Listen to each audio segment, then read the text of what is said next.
Utah father and son duo James and Maxwell Jensen have been charged by the U.S. Attorney's Office of the Southern District of Texas with providing material assistance to the Mexican Jalisco New Generation Cartel. This comes after the United States government designated the CJNG as a terrorist organization on February 20th of this year. The Jensens were the operators of Arroyo Terminals in Rio Hondo, Texas. The company specializes in the domestic and cross-border acquisition of crude oil, according to its website. The Jensens are accused of conspiring since May 2022 to disguise the true origin of fuel being transported into the U.S., aiding and abetting the fraudulent entry of approximately 2,881 shipments of the fuel in violation of the Tariff Act and providing money laundering services for the CJNG. Fuel the Jensens smuggled into the U.S. is alleged to have been stolen by the CJNG in a practice that is known in Mexico as huachicoleo. Huachicoleo refers to the practice of Mexican cartels stealing fuel, including gasoline and diesel, primarily from the Mexican state-owned company Petróleos Mexicanos, or Pemex. The cartels steal the fuel by illegally drilling into pipelines or bribing officials. They then work with U.S. importers such as the Jensens to sell the fuel in the U.S. or internationally, as the true origins of the theft of the fuel remain unknown to the buyers of the fuel. Back in April, James and Maxwell Jensen, along with James's wife Kelly and Maxwell's brother Zachary, were arrested and had their $9.1 million mansion in Sandy, Utah, raided by federal authorities. Last week, the charges against Kelly and Zachary were dismissed. Both James and Maxwell Jensen face more than 30 years in prison if convicted of all charges. In Fingarola, Spain, on the night of May 31st, Scottish gangsters Ross Monahan and Eddie Lyons Jr. were watching the Champions League final football match in a crowded pub owned by Monahan. As the match finished, an armed hooded man appeared at the entrance to the pub and proceeded to shoot Eddie Lyons Jr. in the chest numerous times, killing him instantly. After executing Lyons, the gunman entered the pub and shot at Monahan, who tried to run away, but ultimately sustained gunshot wounds to the chest before shortly dying of his wounds. The gunman made a quick getaway and as of yet has not been arrested. Ross Monahan and Eddie Lyons Jr. are part of the notorious Glasgow Lions clan that recently has seen renewed tensions with its historic rivals, the Daniel clan, with numerous firebombings and attacks occurring in recent months on the streets of Scotland. However, investigators into this most recent shooting indicate that there are no links with this shooting to the ongoing feud occurring back in Scotland.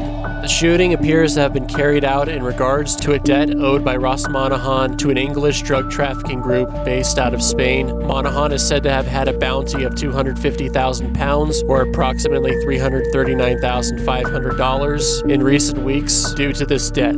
Before his death, Monahan was one of the more influential members of the Lions clan and is said to be responsible for forging the group's close ties with the Kinahan cartel. He was charged in the 2010 murder of Daniel clan enforcer Kevin Gerbil Carroll, but was acquitted of these charges back in 2012. In 2017, Monahan was shot and wounded outside a primary school as he dropped his children off in an attack that is believed to have been carried out by the Daniel clan. The other victim in this shooting, Eddie Lyons Jr., is thought to have just been collateral damage, as he was considered a less significant player in the criminal underworld. Lyons Jr. was the son of Eddie Lyons Sr., the former patriarch of the Lyons clan, and was the brother of the current leader of the clan, Stephen Lyons. The perpetrators of the attack remain at liberty, as the Lyons family is said to have turned to the Kinahans for assistance in taking revenge for the murders of Monahan and Lyons. This shooting also comes amidst an increased level of violence between criminal groups on Spain's Costa del Sol, where Fingarola is located. The Costa del Sol is also sometimes referred to as the Costa del Crime, due to many different criminal groups from across the world being based out of the region and often coming into conflict with one another over the drug trade. How the Lyons clan will respond to this shocking event perpetrated against two of its most prominent members remains to be seen.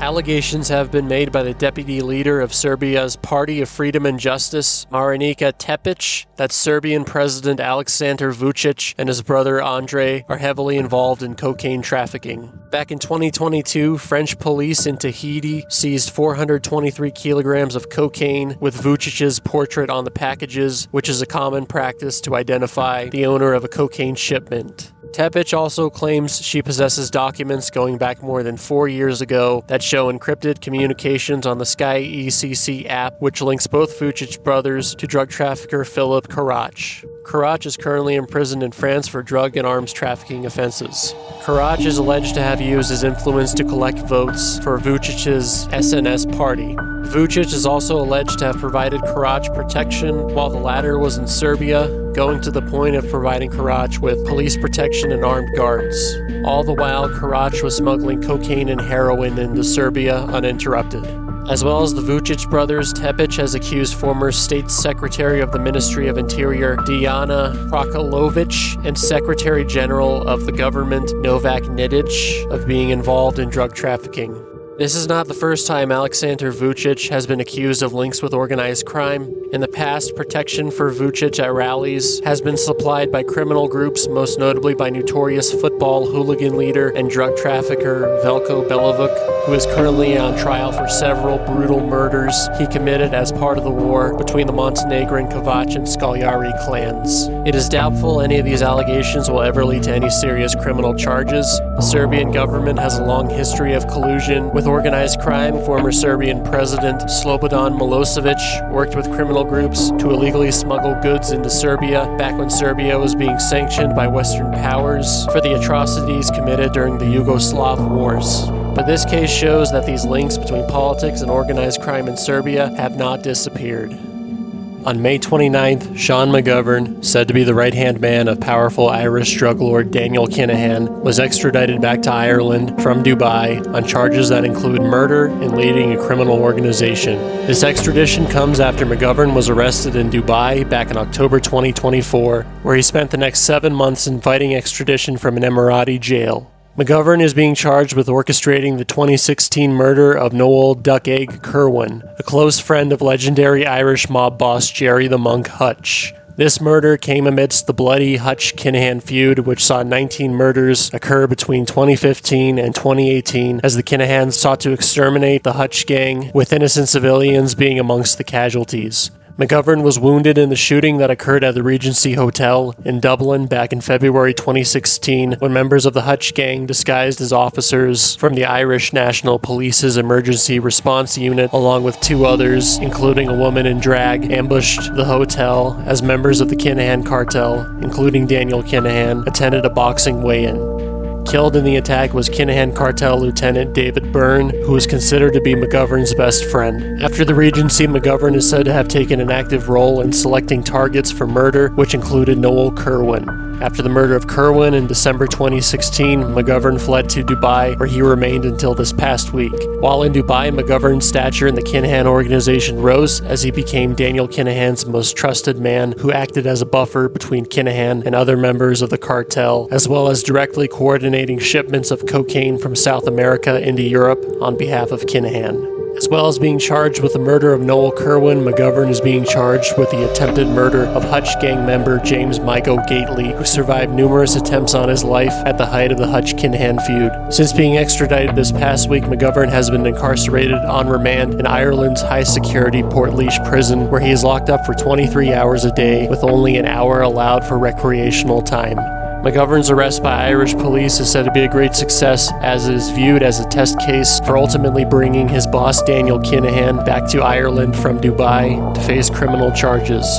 Some speculate that Kinahan worries about McGovern betraying him and revealing sensitive information that McGovern would have had access to as his right-hand man. The fate of Daniel Kinahan remains unknown, but McGovern's future looks bleak as he risks facing the rest of his life behind bars for his role in helping to lead one of Europe's most powerful drug cartels.